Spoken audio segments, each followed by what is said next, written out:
Sekarang banyak laki-laki yang tak sanggup memikul tanggung jawab, tak sanggup jadi laki-laki, itulah mereka melambai macam perempuan.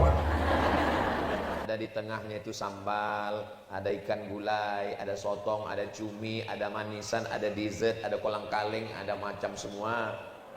Dalam Islam ada tata keramanya, tak boleh kita tangani jauh-jauh. Makanlah apa yang dekat. Kul mimma yalik, apa yang dekat itulah makan. Pas yang dekat itu sambal belacan. Nasib lah. Alhamdulillah sekarang mejanya bisa berputar. Adab daripada ilmu. Ada budak ini pandai, cerdas, otaknya menangkap, ayatnya banyak, hadisnya banyak, hafalannya, tapi tak beradab. Ada yang satu nih hafalannya biasa aja tapi beradab. Saya lebih mengutamakan orang beradab daripada berilmu. Ini tak beretika ini. Etika itu dibuat manusia dan dia untuk waktu tertentu, untuk komunitas tertentu. Sedangkan adab itu umum dan dia datang dari Allah Subhanahu wa taala. Adab di Batam, adab di Mesir, adab di mana-mana sama. Kalau etika untuk komunitas tertentu, untuk waktu tertentu. Contohnya waktu saya naik pesawat kemarin, itu ada orang sangat beretika di pesawat. Silakan datang, kursinya nomor berapa, silakan duduk, itu seatbeltnya belum dipasang. Bapak mau minum apa? Mau minum teh, teh manis apa teh kelar apa teh pahit? Mau teh manis, teh pucuk, teh daun apa teh dahan? Mau teh pucuk, mau dipoci apa mendidih? Airnya panas atau suam-suam kufu atau hangat-hangat sehangat hati aku ke kamu? Mati lah kita.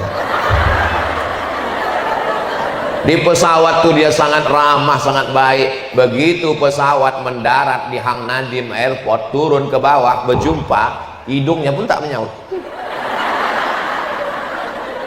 Itu namanya etika, bukan adab. Karena memang begitu diterapkan oleh maskapai penerbangannya. Selama di atas itu memang dia mesti begitulah adab dia. Roknya mesti koyak. Memang udah begitu diatur. Ustaz kok tahu? Saya udah menunduk. saya udah berusaha menunduk. Saya ini kan ustaz. Saya udah menunduk, berusaha didekatinya pula. Pas berdiri di depan saya. Apakah Bapak Ibu bersedia untuk mengatakan iya? Katanya. Astagfirullahaladzim. Paksa saya bilang iya. Apakah yang duduk di sini bersedia untuk mengatakan iya? Iya, kata saya. Saya tak tahu apa maksud iya. Bapak dan Ibu ini sedang berada di kursi yang paling berbahaya, kursi emergensi. Kalau nanti terjadi sesuatu, maukah membantu saya membuka pintu ini? Katanya. Kenapa lah saya diletakkan di kursi ini? Rupanya kursi emergensi tempat saya. Kalau terjadi musibah, akulah mati duluan. Matilah duluan sama bidadari tadi. Apa namanya? Oh, pramugari. Saya tahu, cuma ngetes ibu-ibunya aja. Bismillahirrahmanirrahim. Assalamualaikum warahmatullahi wabarakatuh. Makanya dalam Islam, yang dulu perempuan itu dihina, direndahkan, dijadikan sebagai barang jual beli, diwariskan. Begitu Islam datang, perempuan tak boleh dijual belikan, perempuan tak boleh diwariskan, malah perempuan mendapat harta warisan. Ini ibu-ibu ini dapat harta warisan semua, cuman syaratnya bapak itu meninggal. Tapi Pak Ustadz nggak sama bagiannya. Walakum nisfu ma taraka azwajukum illam yakul lagunna walad. Laki-laki dapat setengah harta, 50% kalau tak ada anak. Fa in kana lahunna waladun falakumur rubu'. Kalau ada anak, laki-laki dapat seperempat. Walahunnar rubu' illam yakul lakum walad. Perempuan istri dapat seperempat kalau ada anak. Kalau tak ada anak, fa in kana lakum waladun falahunnar sumunu. Tapi kalau ada anak, perempuan 1/8. Tuh, buktinya kami dapat sedikit Pak Ustaz. Laki-laki dapat banyak, itu bukan kemuliaan. Laki-laki dapat banyak karena tanggung jawab laki-laki lebih besar.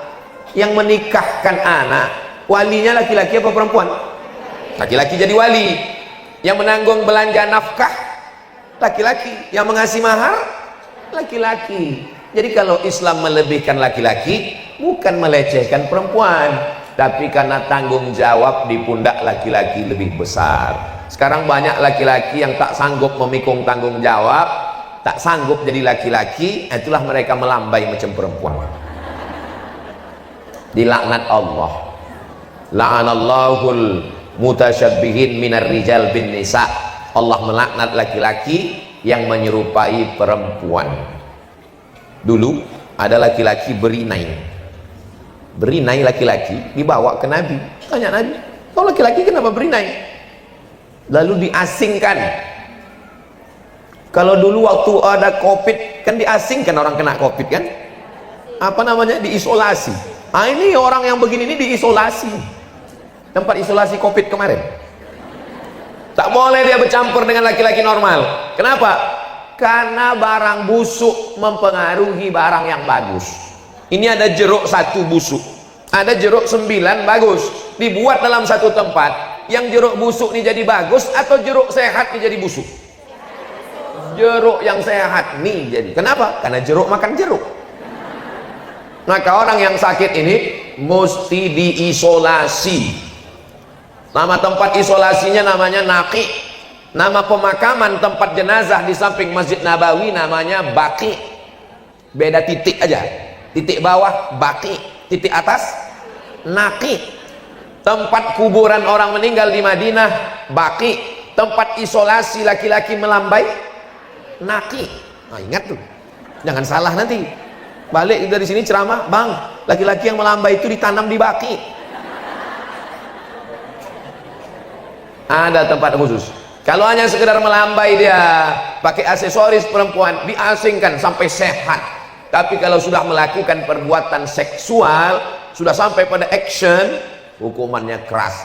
Man wajadtumuhu ya'malu amala qaumi Lut. Kalau tertangkap melakukan perbuat umat Nabi Lut, faqtulul fa'il wal maf'ul.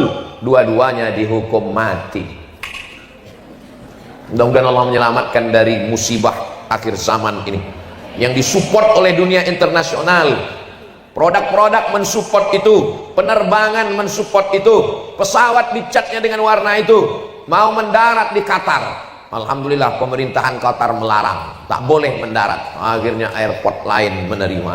Ibu tonton berita itu? Yang tak nonton nanti saya share. Begitulah akhir zaman ini. Dulu anak laki-laki takut berkawan sama anak perempuan.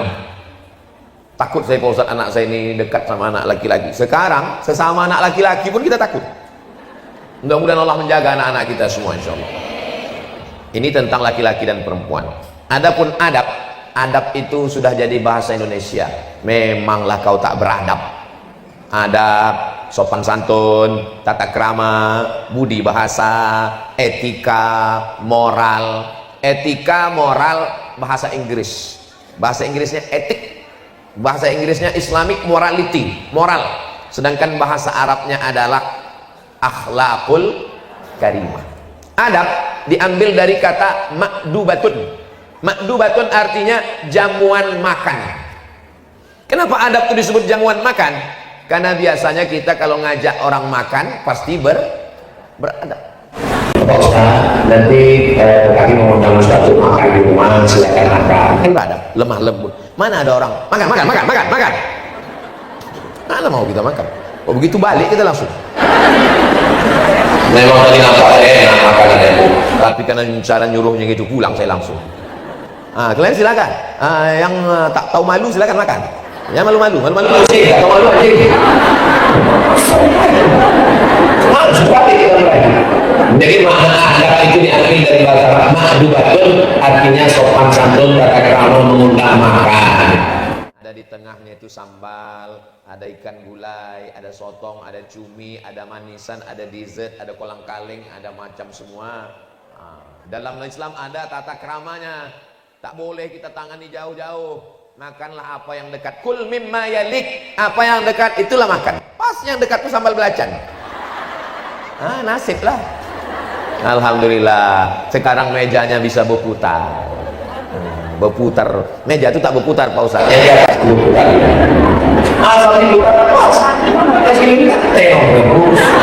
Putar sekali lagi kangkung. Bapak itu asal udang ke situ, asal cumi, pindah ke meja lain. Bapak Ibu yang dimuliakan Allah, itu asal kata adab-adab. Mana yang lebih tinggi ilmu dengan adab? Al-adab fauqal ilmi. Lebih tinggi adab daripada ilmu. Ada budak ini pandai, cerdas, otaknya menangkap, ayatnya banyak, hadisnya banyak, hafalannya, tapi tak beradab. Ada yang satu nih hafalannya biasa aja, tapi beradab. Saya lebih mengutamakan orang beradab daripada berilmu. Makanya santri-santri yang mau dikeluarkan, Ustadz, ini ada santri, saya tanya, kenapa dia dikeluarkan? Karena tak mencapai target hafalan. Jangan keluarkan kalau karena hafalan. Mungkin akalnya kurang mampu. Kalau otaknya kurang mampu, kita bawa ke Batam, kasih makan otak-otak. Kalau otak kurang menangkap bisa diperbaiki. Tapi kalau sudah kalah di adab, mencuri, cakap kasar, tak ada tata krama, sopan santun, nah ini tak bisa. Tak ada tawar menawar, tapi tetap ada SP1 surat peringatan, SP2, SP3, kelas khusus, tak juga mempan, apa boleh buat. Kalau diteruskan dia nanti bisa merusak buah-buah yang bagus, buah kotor nih mesti. Kalau sakit kaki orangnya tak dibunuh, tapi diamputasi. Yang buruk itu aja dipotong. Khudma sobadak makadar. Ambil yang jernih, buang yang keruh. Nah ini adab-adab mau kita kaji lebih sempit lagi adab. Ini tak beretika ini. Etika itu dibuat manusia dan dia untuk waktu tertentu, untuk komunitas tertentu. Sedangkan adab itu umum dan dia datang dari Allah Subhanahu wa taala. Adab di Batam, adab di Mesir, adab di mana-mana sama. Kalau etika untuk komunitas tertentu, untuk waktu tertentu. Contohnya, waktu saya naik pesawat kemarin, itu ada orang sangat beretika di pesawat. Silakan datang, kursinya nomor berapa? Silakan duduk, itu seat beltnya belum dipasang. Bapak mau minum apa? Mau minum teh manis apa teh kelar apa teh pahit? Mau teh manis, teh pucuk, teh daun apa teh dahan? Mau teh pucuk, mau dipoci apa airnya panas atau suam-suam kufu atau hangat-hangat sehangat hati aku ke kamu. Mati lagi dah. Di pesawat tuh dia sangat ramah, sangat baik. Begitu pesawat mendarat di Hang Nadim Airport, turun ke bawah berjumpa, hidungnya pun tak menyaut. Itu namanya etika, bukan adab. Karena memang begitu diterapkan oleh maskapai penerbangannya. Selama di atas itu memang dia mesti begitulah adab dia. Roknya mesti koyak. Memang udah begitu diatur. Ustaz kok tahu? Saya udah menunduk. saya udah berusaha menunduk. Saya ini kan ustaz. Saya udah menunduk, berusaha didekatinya pula. Pas berdiri di depan saya. Apakah Bapak Ibu bersedia untuk mengatakan iya? Katanya. Astagfirullahaladzim. Paksa saya bilang iya. Apakah yang duduk di sini bersedia untuk mengatakan iya? Iya, kata saya. Saya tak tahu apa maksud iya. Bapak dan Ibu ini sedang berada di kursi yang paling berbahaya, kursi emergensi. Kalau nanti terjadi sesuatu, maukah membantu saya membuka pintu ini? Katanya. Kenapa lah saya diletakkan di kursi ini? Rupanya kursi emergensi tempat saya itu. Kalau terjadi musibah, akulah mati duluan. Matilah duluan sama bidadari tadi. Apa namanya? Oh, pramugari. Saya tahu, cuma ngetes ibu-ibunya aja. Jadi itu bukan adab, itu namanya etika. Ada namanya kode etik jurnalistik, tak boleh menyebut nama orang, pakai inisial. Ada namanya kode etik penerbangan di pesawat, itu bukan adab. Sedangkan adab yang kita bahas ini adalah adab menyeluruh, mau di airport, mau di pesawat, mau di rumah. Ini adab yang dibawa oleh Nabi Muhammad sallallahu alaihi wasallam. Kita awali dulu dari adab waktu malam bangun sahur. Rahimallahu mra'atan. Allah merahmati seorang perempuan, aiqazat zaujaha, yang membangunkan suaminya. Fa in aba, kalau suaminya itu tak mau bangun, nadaha wajhahu, maka dipercikkannya air ke wajah lakinya itu. Jadi kalau laki itu, jadi nanti balik dari sini, ibu beli pistol air atau semprot bunga anggrek. Bukan, ini kadang ada yang salah menerjemahkan hadis nih. Nadoha wajahahu, siramkanlah ke wajahnya. Bukan siramkan. Nadoha itu artinya percikan. Bang, wake up my darling. Itu kalau nikahnya bulan Sya'ban kemarin. Tapi kalau udah anak 3, yang satu pula semester 5. Nah, bangun bang, bangun. Nungguin sakda. Tapi hadis ini dipotong Ustadz Somad supaya sesuai judul.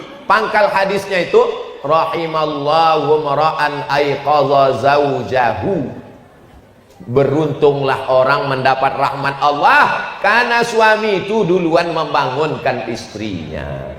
Jadi aslinya suami itu duluan membangunkan istrinya. Tapi kalau tidak, ibu membangunkan suami, dapat pahala yang sama. Itulah untungnya kalau suaminya sama ngaji, sama ustadznya. Kalau tak sama, nanti begitu dibangunkan, surga kau untuk kau, urus saja surga kau, jangan urus urusan. Aku mau masuk neraka, mau apa, bukan urusan kau. Surga kau di sini letaknya. Ini penting. Nah, walaupun bapak itu tak datang, tapi saya yakin dia sedang menonton streaming ini. Mungkin dia sedang sibuk, nanti pulang dia akan bisa menonton ulangnya di channel Ustadz Abdul Somad Official. Subscribe, like, share, and comment. Jadi adab seorang istri membangunkan suaminya, sampai kalau dia susah bangunnya. Ada model laki-laki itu susah bangun, payah membedakan antara tidur sama sakaratul maut.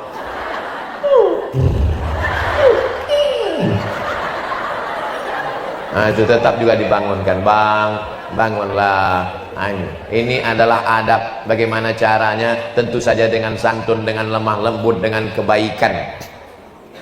Di balik laki-laki yang sukses ada perempuan yang luar biasa, ibunya atau istrinya. Laki-laki bisa berubah dari tengik, jahat, setan, Fir'aun, genderuwo, bisa menjadi laki-laki yang baik, soleh, sopan. Itu karena kamu, Bu. Tapi dia belum berubah juga, berarti bukan kamu. Berarti ada yang lain. Ibu jangan putus asa. Saya tausiah di tempat, tak boleh sebut, ini kode etik. Bapak nih pakai celana jeans, celananya aja jeans, bayangkan itu. Tentu bajunya hantu. Saya ini orangnya jahat Pak Ustadz, saya ini preman tengik, tak peduli sama Ustadz, tak peduli sama ceramah, saya tak mau tahu itu dengan agama. Yang penting saya dapat duit, yang penting saya senang. Dalam hati saya, ini pasti taubatnya karena tausiah saya. Ini udah, saya udah tahu endingnya nanti gara-gara ceramah Ustadz lah. Terus gimana ceritanya Bapak taubat? Istri saya Pak Ustadz. Oh, bukan aku. Istri saya Pak. Istri Bapak ustazah? Enggak Pak Ustadz, dia perempuan biasa, ibu rumah tangga. Jadi gimana dia membuat Bapak tobat? Pas mau tidur malam dibilangnya, cuman 5 kata aja Pak Ustaz. Nanti kalau abang mati gimana? Terngiang di telinga saya Pak Ustaz, sampai tengah malam. Kalau abang mati gimana? Itulah yang menyebabkan saya tobat Pak Ustaz. Rupanya tak pakai ayat, tak pakai hadis, tak pakai public speaking, tapi karena kalimat itu datangnya dari hati, sampainya ke. Tapi kalau cuma dari mulut, sampainya ke. Itulah dia MLM, multi level marketing. Ibu bukan ustazah, ibu bukan muallimah, ibu tak tamat pesantren, ibu perempuan biasa, ibu rumah tangga, tapi hati yang tulus, ikhlas karena Allah Subhanahu wa taala masuk ke dalam hati. Saya dulu sekolah di Medan. Nama ustadz kami namanya Dr. Andus, Ustadz Dr. Andus Haji Nizar Syarif, sudah meninggal. Allah maghfirlahu warhamhu wa'afi. Dia bercerita tentang bagaimana hebatnya perempuan solihah di Madrasah Muallimin Al-Wasliyah, Jalan Sisingamangaraja, Simpang Marendal. Saya di situ belajar dari tahun 90 sampai 95. Ada seorang laki-laki, dia mau membunuh bininya. Bagaimana caranya? Dimasukkannya ular berbisa di dalam tempat beras. Dulu menyimpan beras itu di dalam tanah liat. Apa namanya itu? Terserahlah, mau gentong, mau guci, tak usah berkelahi gara-gara ini. Kabarnya guci udah jadi tas pula. Dimasukkannya ular berbisa ke dalam supaya waktu bininya nanti mengambil beras, dipatok ular, tuh mati. Selesai masalah kan? Kan ini masalah nih kata dia. Jadi diletakkannya lah ular berbisa di dalam guci tempat beras tadi. Istrinya ini taat betul sama suaminya. Kata suaminya, Kau apapun yang kau lakukan, ucapkan bismillah. Dia asal memacak bismillah, mau menggulai bismillah, taat betul bismillah. Termasuklah waktu mau mengambil beras tadi, apa kata dia? Bismillah. Pas mau mengambil beras, terkejut dia. Kenapa? Apa namanya? Hah? Ini kaleng susu. Mau mengambil ini, kenapa pula beras nih besar berat? Dipegangnya, berubah ular berbisa itu jadi emas. Karena, tapi jangan nanti pas baru balik gini-gini. Ini kenapa? Kata Ustaz tadi berubah, ini kenapa tak berubah? Saking patuhnya dia berubah jadi emas, terkejut dia. Bang, kata abang kan bismillah, apa bismillah ya? Kenapa ada pula emas, ular emas di dalam? Baru tahu suaminya, rupanya istri ini lebih solehah dari dia, tak jadi mati. Tobat laki-laki setan tadi. Gara-gara istri solehah. Adalah perempuan menelpon jam 12 malam. Assalamualaikum Ustaz Abdul Somad. Waalaikumsalam. Menangis. Saya bilang salah sambung. Ini memang saya nelpon Pak Ustadz. Ada apa Bu? Suami saya di ruang tamu Pak Ustadz. Mohon maaf, beribu maaf tak layak saya cakapkan. Suami saya di ruang tamu sama WTS Pak Ustadz. Ibu di mana? Saya di kamar di atas sajadah sholat tahajud. Kenapa tak dilemparkan dia pakai periuk belanga biar dia keluar? Kata suami saya, sorga di bawah tapak kaki dia Pak Ustadz. Ini pembodohan. Kalau ada laki model begini, keluarkan semua yang dari dapur itu ke ruang tamu. Batu gilingan, itu yang pertama. Yang dimaksud taat sama suami itu kalau suaminya taat kepada Allah dan kepada Rasulullah. Itu maksudnya taat kepada suami. Innama huwa jannatuki wa naruki. Suamimu itu bisa jadi surgamu, suami itu bisa jadi nerakamu. Kalau kau taat maka kau masuk surga, kalau kau lawan masuk neraka. Suami yang bagaimana? Bukan yang macam kau nih bang. Suami yang taat kepada Allah, yang membawa keluarga ini kepada surga. Baiti dan ini adab yang pertama, membangunkan malam. Mudah-mudahan saya orangnya tak mendikte. Ibu pernah dibangunkan malam? Ibu pernah diajak tahajud? Saya tak mau. Saya bukan ustadz yang menjatuhkan harkat martabat marwah orang di depan orang banyak. Saya tak pernah merasa menceramahi ibu-ibu. Saya hanya merasa sedang pulang ke rumah bercerita dengan emak saya, dengan makcik saya, dengan kakak saya, dengan saudari saya. Manasik umroh haji pun begitu. Saya sedang memanasik makcik saya dengan emak saya. Makanya saya tak pernah menyampaikan usolli fardhu zuhri rakaataini qasran majmu'an ilaihil asri jam'an taqdiman ma'muman. 2 meter usollinya. Jadi gimana nih Mat? Kami mau pergi umrah, niatnya pendek aja makcik. Aku sembahyang zuhur 2 rakaat jamak qasar jamak takdim jadi makmum. Tak ada yang lebih pendek dari itu lagi. Pokoknya sembahyang aja dah. Saya tak mau mendikte siapa di antara ibu yang pernah dibangunkan istrinya sejak menikah. Tahu, masa lalu apa boleh buat. Tapi untuk Ramadan ini, hai bapak-bapak di rumah, mudah-mudahan kalian termasuk yang membangunkan istrinya untuk bangun malam. Amin. Beruntungnya anak kita bang, terdengar jam 2 malam. Bismillahirrahmanirrahim. Ar-Rahman. Siapa tuh bang? Kenapa masjid udah hidup jam 2 malam? Cepat betul ini. Menantu kita sholat tahajud di sebelah. Oh so sweet. Beruntungnya anak kita. Kita udah nikah 30 tahun, maghrib pun tak pernah berjamaah. Nah ini, jadi yang lalu-lalu belum bagi berubah. Mudah-mudahan Ramadan ini ada perubahan. Amin. Kalau ibu dibangunkannya bersyukurlah bu. Kalau ibu tak dibangunkannya, ibu membangunkan dia dengan adab-adabnya. Bangun ya bang. Tak juga bangun. Bangun bang, belum lagi azan. Tak juga bangun bang, malaikat maut udah dekat. Tak juga bangun, bisikkan ke telinganya sebelah kanan. La ilaha illallah. Apanya kau ini? Itu kan untuk orang sakaratul maut. Sangka bang udah mau mati. Sahur. Mana lebih dulu tahajud atau makan sahur Pak Ustadz? Dianjurkan untuk mengakhirkan sahur dan menyegerakan berbuka. Maksud mengakhirkan sahur itu sebelum azan subuh, bukan jam 6 pagi. Jam 6 pagi. Kok kenapa jam 6 pagi? Dianjurkan mengakhirkan sahur.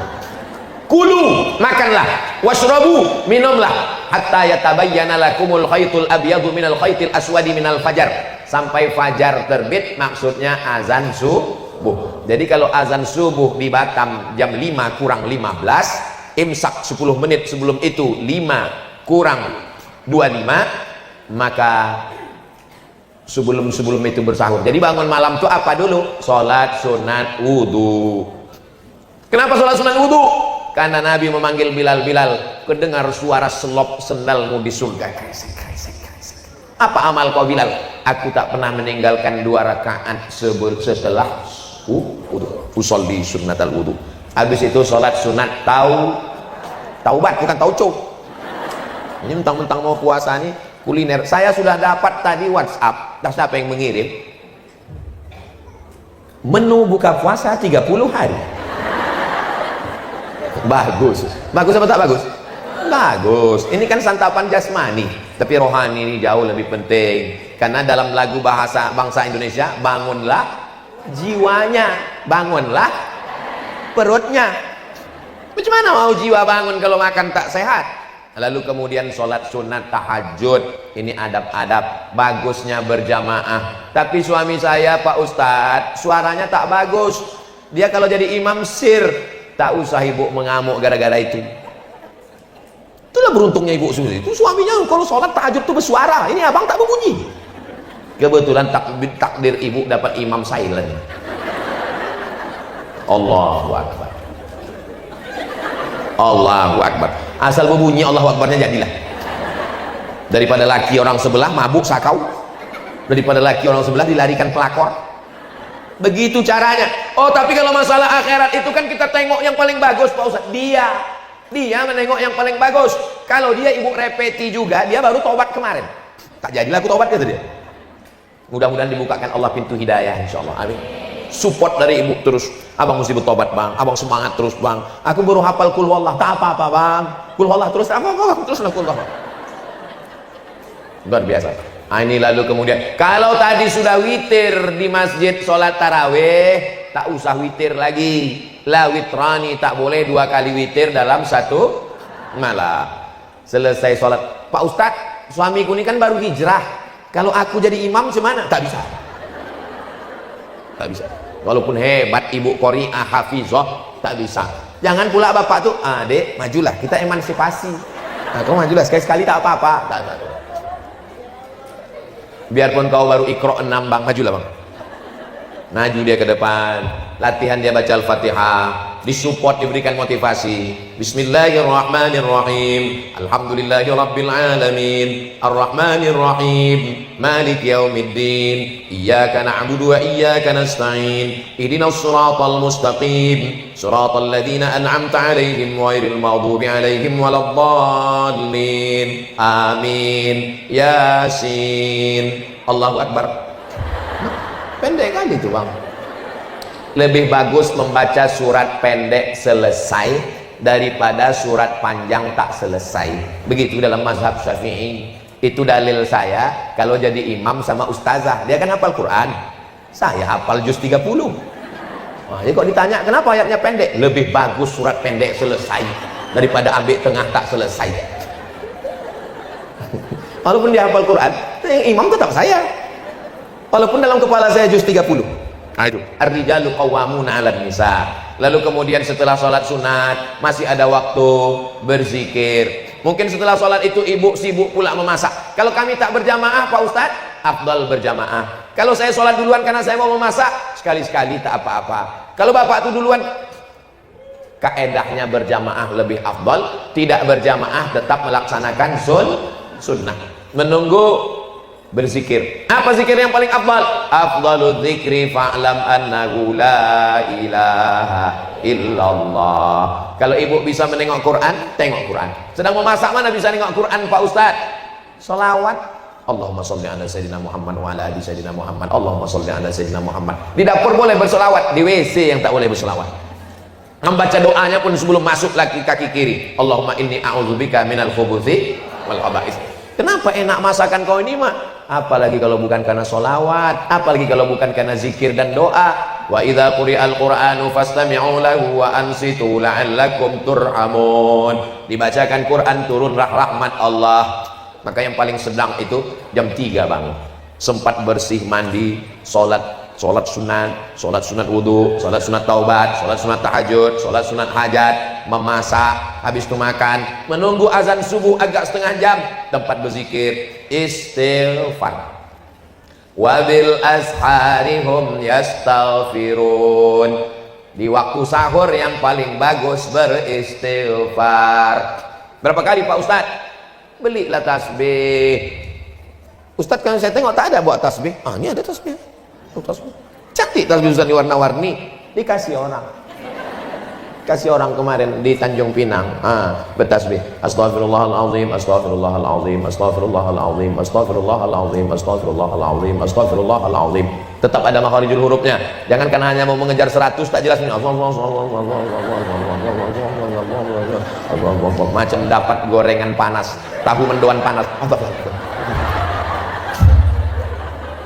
Astaghfirullah 100. Habis astaghfirullah salawat. Allahumma salli ala sayyidina Muhammad wa ala ali sayyidina Muhammad. Allahumma salli ala sayyidina Muhammad wa ala ali sayyidina Muhammad. Allahumma salli ala sayyidina Muhammad wa ala ali sayyidina Muhammad. Habis itu afdalu dzikri fa'lam annahu la ilaha illallah, la ilaha illallah, la ilaha illallah, la ilaha illallah, la ilaha illallah. Tidak terlalu pelan. Astaghfirullah. Seminggu harus selesai. Subhanallah walhamdulillah wa la ilaha illallah. Subhanallah walhamdulillah. Berbunyi tit, imsak. Tengok-tengok juga jam, jangan asik berzikir. Dari mana datangnya imsak 10 menit ini? Itu hadisnya sahih dari Anas bin Malik yang serumah sama Nabi. Anas bin Malik, ya, Nabi itu menahan makan berapa lama sebelum azan?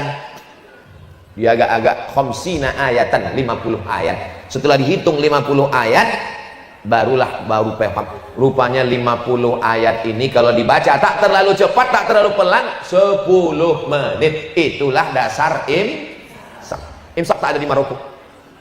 2 kali saya Ramadan di Maroko tak ada imsak. Kami makan aja terus, makan. Allahu Akbar, Allahu Akbar.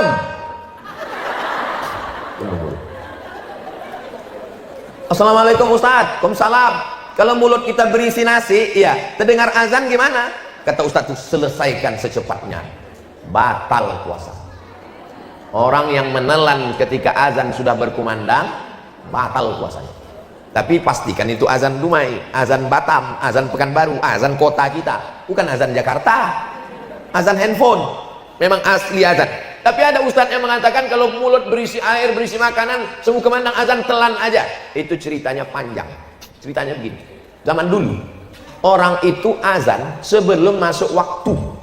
Masuk waktunya pas pada kalimat hayya 'alas shalah. Allahu Akbar, Allahu Akbar. Belum masuk waktu. Dia agak-agak masuknya waktu pas hayya 'alas shalah. Hayya 'alas shalah. Baru masuk waktu. Itulah maka ada ulama yang mengatakan kalau kau dengar Allahu Akbar, telanlah karena belum masuk. Tapi sekarang di Batam, di Jakarta, di Pekanbaru, di Kuala Lumpur, di Johor, semua muazin mengumandangkan A itu setelah masuk. Jangan telan. Kalau ditelan batal puasa. Kalau tetelan Pak Ustaz? Menanya apa menawar? Maka paling bagus imsak. Imsak itu adab bagus. Kenapa? Kalau sudah terdengar suara sirine, gosok gigi, berhenti makan, berzikir istighfar, tidak akan ada was-was. Setan berbisik, puasa kau batal, puasa kau batal, puasa kau batal. Aku tak ada makan. Memang kau tak makan, tapi daging tersangkut tadi kau senggol-senggol. Puasa kau batal, puasa kau batal, puasa kau batal. Aku tak ada minum. Memang kau tak ada minum, tapi rasa jeruk tadi ada kau cicipi sedikit kan? Maka mazhab Syafi'i itu tingkat kehati-hatiannya tinggi, ihtiyat namanya. Maka gosok gigi bersih. Tapi kalau bangunnya pas suara sirine imsak, baru bangun, jangan sampai tak sahur. Pergi ke dapur, ambil makan daging semuanya, ayam, gonggong jangan lupa, masukkan sambal belacan, blender lah, ambil pipet 3. Nah, itu sama kodin alim. Karena sirine itu bukan lampu merah, itu lampu kuning. Tapi tetap 5 menit, 7 menit, 3 menit sebelum azan bersih semua, supaya jangan ada syak. Karena setan masuknya dari pintu syak, ragu. Adab. Setelah itu kemana lagi? ke masjid. Tapi kami perempuan Pak Ustaz, perempuan katanya lebih bagus sholat di dalam rumah, lebih masuk di dalam ruangan, lebih bagus di dalam kamar. Itu kalau terjadi fitnah. Adapun di Batam ini, kalau ibu ke masjid, ada tentara Israel menangkap. Entah ada. Kita mayoritas aman, terang benderang, suami ikut. Ada pula pengajian habis subuh, menunggu waktu terbit matahari, sholat sunat isyraq. Maka ibu tetap ke masjid. Adab-adab masjid dijaga. Datanglah ustaz, kakak kelas saya di Mesir. Mat, kata dia, ya bang, patutlah perempuan ini tak boleh ke masjid. Kenapa gitu bang? Aku tadi dari masjid, terus tak ada orang, kosong, belum datang jamaah. Terus dari balik tirai itu hampir aku melompat, tuh dengarku suara, patutlah perempuan ini dilarang ke masjid.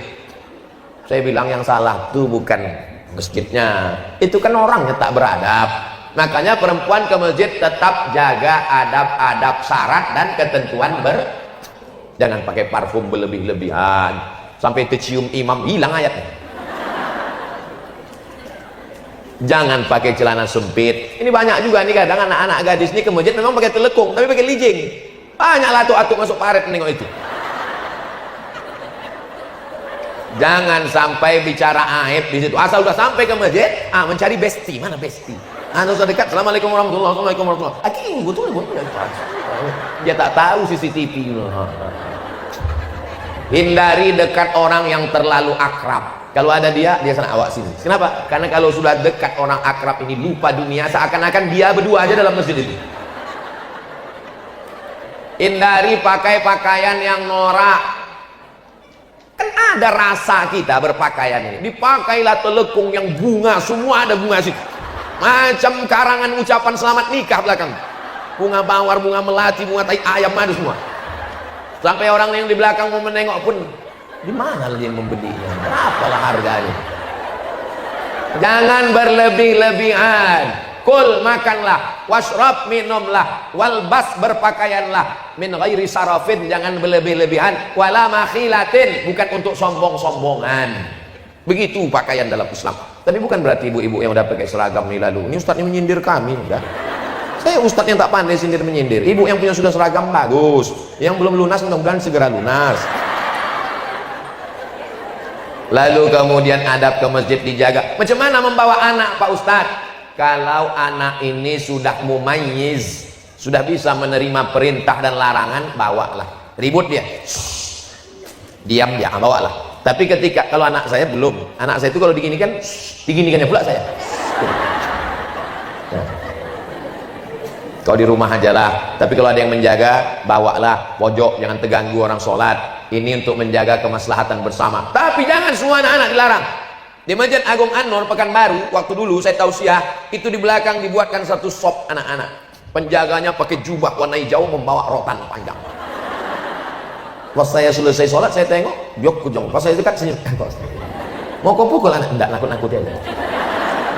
Jadi berdua ada satu orang menjaga. Kalau tidak anak ini meribut semuanya, lari dia. Kebetulan ada pula jamaah itu udah tua, kacamatanya letaknya di bawah. Asal anak itu lewat, ai katanya. Ai katanya. Begitu salam, assalamualaikum warahmatullah. Tak sempat salam ke kiri, anak kau nih. Ini juga kita jaga adab-adab membawa anak ke masjid. Memang anak ini anak bapak, pakai bin bapak, tapi yang disalahkan orang. Udah tahu ibu dah. Setelah itu pulang ke rumah. Kalau maghrib sekarang jam 6.15, tadi kami habis tausiah jam 6.15, sholat sunat isyraq 2 rakaat. Pulang ke rumah, jangan alaskan mau masuk kantor, mau kerja, takut macet dan lain sebagainya. Dalam hati, lubuk hati kita tahu kita ini sedang mengada-ngada. Padahal balik ke rumah 6.30, masih sempat lagi bersiap-siap. Lalu kemudian berangkatlah suami. Kalau kebetulan ibu wanita karir, jaga adab-adab. La yakhluwanna rajulun ma'amra'atin illa ma'azi mahramin. Jangan sampai berdua-duaan di kantor dengan orang tak mahram. Tak apa-apa Pak Ustadz, udah macam abang saya, udah macam pakcik saya, udah macam kakak saya. Berawal dari macam, berakhir dengan macam-macam. Setan kan dibelenggu Pak Ustadz. Kata Syekh Muhammad Mutawalli Sya'rawi, makna setan dibelenggu, kejahatan itu datang dari dua. Yang pertama dari diri sendiri, yang kedua datang dari godaan setan. Jadi kalau bulan Ramadan ada orang jahat, setan udah dibelenggu, berarti dari kata setan, aku tak ada godaan gitu. Aku aja terikat ke setan. Banyak setan sekarang tak menggoda, pas mau digodanya kata kawannya, itu tak usah goda, kenapa? Lebih parah pula dari kita lagi kata setan. Futihat abwabul jannah, pintu surga dibukakan, wa ghulliqat abwabun nar, pintu neraka ditutupkan, wa suffidat asyayatin, setan-setan dibelenggu. Riwayat lain, wa ghulliqat wa suffidat wa sulsilat asyayatin, setan-setan dikerangkeng, diikat. Apa kata Imam Nawawi? Saking kuatnya iman orang yang berpuasa, airnya halal, makanannya halal, istrinya halal, tapi dia tak mau, maka kata setan, sepertinya aku terbelenggu, tak bisa menggoda. Itu makna lain dari setan dibelenggu. Jangan kita nanti katanya setan diikat. Ini kenapa banyak saya orang ini? Paham kita sudah. Ini adab yang diajarkan Nabi Muhammad SAW. Berapa lama kita jaga adab ini? Sahur jam 5 kurang 15, berbuka jam 6 lewat 15, berarti 13 jam setengah. Mata dijaga, mulut dijaga. Assalamualaikum, waalaikumsalam. Kabarnya nak sianu lagi sianu gini sianu tetangga sianu. Ingat selama Ustaz Somad terakhir di Batam kemarin, kata dia jaga ini adab mulut. Terus gimana ini? Nanti habis maghrib kita teruskan. Puasa ini bukan bulan menumpuk amal. Puasa ini bukan bulan menyiksa diri. Puasa ini adalah bulan melatih, membiasakan. Allah bisa karena telinga, dengarkanlah MP3 Al-Quran,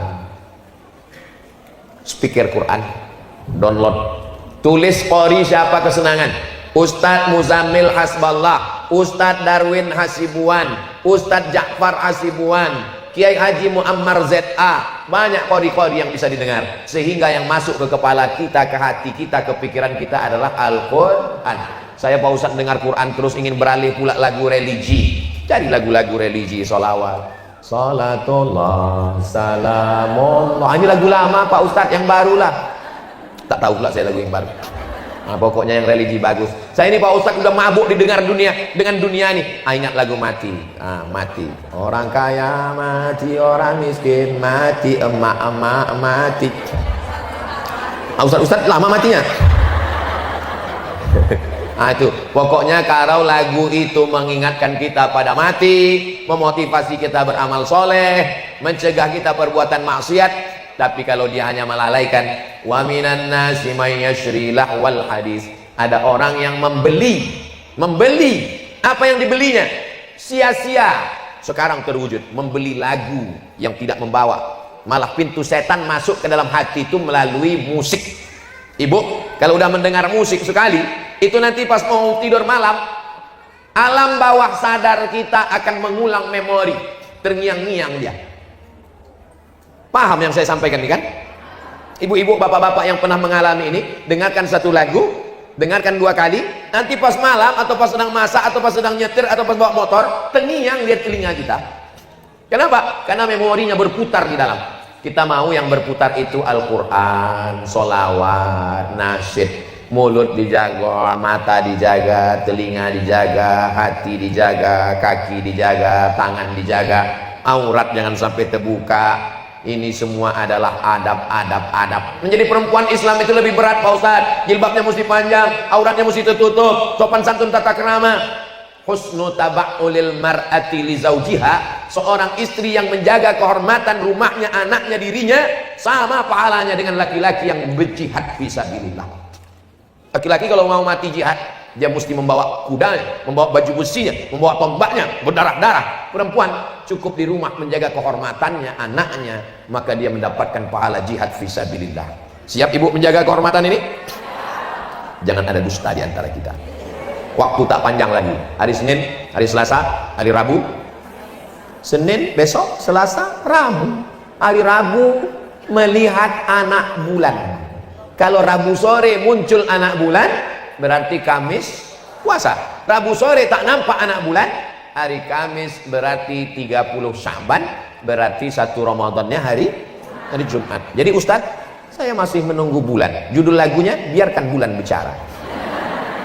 Kalau bulannya bulat itu namanya badar. Tala'al badru alaina, badar. Tapi kalau bulannya tipis itu namanya hilal.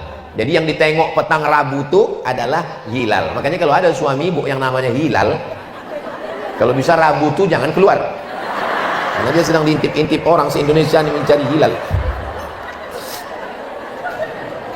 Lalu kemudian 30 menit menjelang azan maghrib berkumandang, jangan lagi keluar rumah. Lis-shaimi far'atani, orang yang berpuasa itu dua kebahagiaannya. Yang pertama, farhatun inda fitrih, bahagia menjelang berbuka. Berbuka itu bahagianya bukan karena cendol, karena dessert, bukan. Berbahagia karena di situ waktu doa mustajab. Ini sekarang kalau udah jam 5.30, jam 6 sore, jalan-jalan macet. Saya tak tahu apakah itu di Pekanbaru aja atau sampai ke Batam begitu. Lebih parah. Makanya mestinya duduk di rumah. Oh, ibu sedang memasak, menyiapkan. Oke, ibu siapkan. Tapi bapak duduk di situ sama anak, buka Quran, mengaji. Dapat agak 2 lembar, alhamdulillah. Habis subuh 2 lembar, habis zuhur 2 lembar, habis asar 2 lembar, habis maghrib 2 lembar, habis isya 2 lembar. Habis maghrib kan takut lambat nanti isya. Sebelum berbuka tuh habiskan 2 lembar. Ah, kau sini ngaji. Udah juz berapa? 3 ya. Juz 3, masih kecil dah juz 3. Iqra 3 ya. Ah, itu betul. Kalau Iqra ayah bisa, kalau ngaji ini mak kau nanti. Ah, ini duduk bersama. Waktu yang mustajab maghrib ini sekarang banyak orang demi berbuka bersama sampai tak sholat. Apa ini? Ini perbuatan tidak diridhoi Allah SWT. Bukber, alumni SD, alumni SMP, alumni SMA, sampai persatuan paguyuban, persatuan tetangga, 10 hari tak sholat maghrib gara-gara berbuka bersama. Bukan ajaran, bukan adab Islam. Tak datang dari mana ini? Sampai di situ ketawa cekikikan, ketemu teman SD. Kau dulu yang iya, kita kan sama. Laki kau mana? Itu yang kurus keri itu. Ganteng abang lagi. Ini kan sedang puasa. Tak ingat dia ini sedang menjaga adab-adab. Kalau dengan datang itu tersambung silaturahim, sunnah. Tapi kalau dengan datang malah timbul dosa ribah namimah, maka kaedahnya darul mafasid muqaddam ala jalbil masalih. Mengambil manfaat sunnah, menolak mudarat wajib. Menolak mudarat lebih diutamakan daripada mengambil manfaat. Kok kenapa keluar dari grup? Daripada aku hanyut di grup itu bagus aku keluar. Kok kenapa tak datang buka bersama kemarin? Buka bersama tempatnya di restoran, tempat sholat tak ada, jauh dari masjid. Kalau aku ikut azan isya baru selesai, ngantrinya aja setengah jam. Makannya pun tak seberapa, maksiatnya banyak. Ingat, kalau kita mati, kawan reuni itu tak ada satu pun yang mau membantu kita menjawab malaikat mungkar nakir.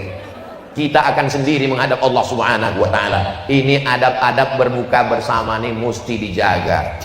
Suami ibu jam 6 sore mulai menghidupkan sepeda motor. Kalau ditanya, abang mau kemana? Jangan kau tanya kemana aku pergi. Mau putarlah dia, tawaf kudum, tawaf wadah, tawaf ifadah. Pulang dia ke rumah, lengkap semuanya dari mulai semangka goreng sampai es bakar.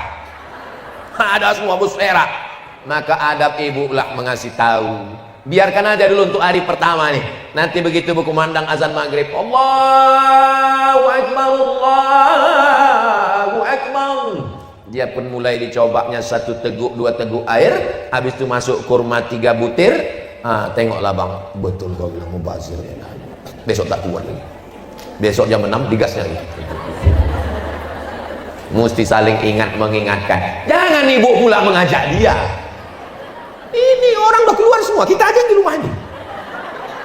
Ibu kan udah ngaji, Bu. Apa beda ibu yang udah mengaji dengan yang belum? Dia yang mengajak. Begitu keluar, duduk kita di sini, Bang. Rahmat Allah turun. Memang aku dulu tak senang dengan Ustaz Somad tuh. Tapi setelah istriku ini mengaji, ya Allah, berkurang belanjaan sedikit. Kalau memasak kolak di rumah 4 mangkuk, ibu, suami, anak 2, maka di bulan Ramadan masaklah 8 mangkuk. Untuk siapa yang 4 lagi nih Pak Ustadz? Antarkan anak yatim, fakir miskin, duafa, mahasiswa di masjid, anak merantau, ibnu sabil. Antarkan. Mengantar makanan tuh adabnya sebelum berbuka. Bukan kolak tuh lewat di sini jam 6.15, lewat di leher dia jam 12.15. Udah tak lalu lagi udah. Napas tuh udah setengah napasku pergi. Di sini udah. Kalau bengang ada nampak pisang di dalam. Udah tak lalu lagi. Amir, pergi antarkan ke sana, antarkan ke sana. Dimakan anak yatim itulah kolak jam 11 malam. Masa makan aja lah nak, sedekah orang. Makan jam 12, jam 1 meninggal. Berdosa kita semua. Masuk dalam pendusta agama. Ara'aital ladzi yukadzibu biddin fadzalikal ladzi yad'ul. Jangan siapkan suami bu es banyak-banyak karena tenggorokannya kering. Tenggorokan yang kering macam knalpot sepeda motor, siramkan es, mengelupas dia karena panas bercampur dengan dingin ekstrim. Makanya jam-jam 1 siang masukkan kurma dibelah-belah, disiram air panas atau susu, biarkan dia minuman kesukaan Nabi Shallallahu Alaihi Wasallam. Di Maroko, di Mesir begitu, belah-belahkan kurma kering, masukkan ke dalam gelas, siramkan air panas atau susu, nanti bercampur dia selama 6 jam. Tapi jangan campur kismis dengan itu, bisa nanti dia menjadi khamar, na'udzubillah. Kalau bisa berhari-hari, dilarang mencampur kalau niatnya untuk mabuk. Tapi kalau untuk makanan sebagian ulama membolehkan, lalu kemudian diminum, itu sehat karena kita disuruh yang manis-manis.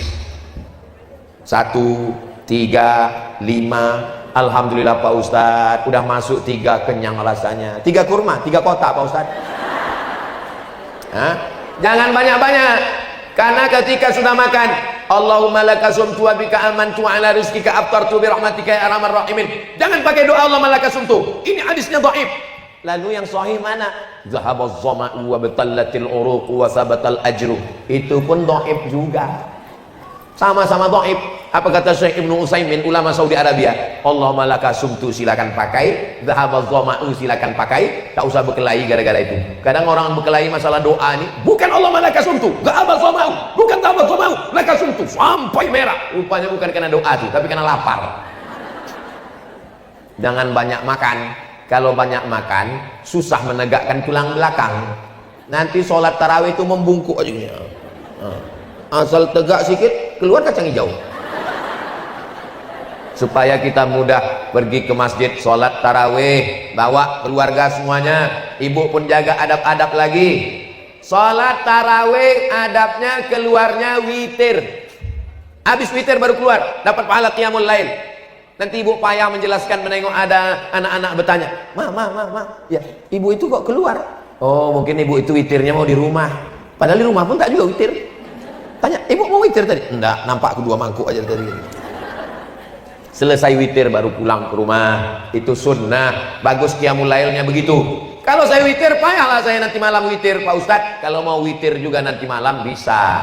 Yang udah witir tadi mana bisa witir? Bisa. Witir itu kan 3 di masjid. Nanti malam pas mau tahajud, kalau mau witir lagi, sholat 1 rakaat menggenapkan witir yang 3. Kalau udah witir 1, pulang ke rumah tidur, bangun malam, sholat 1 rakaat menggenapkan yang witir tadi, maka witirnya jadi berapa?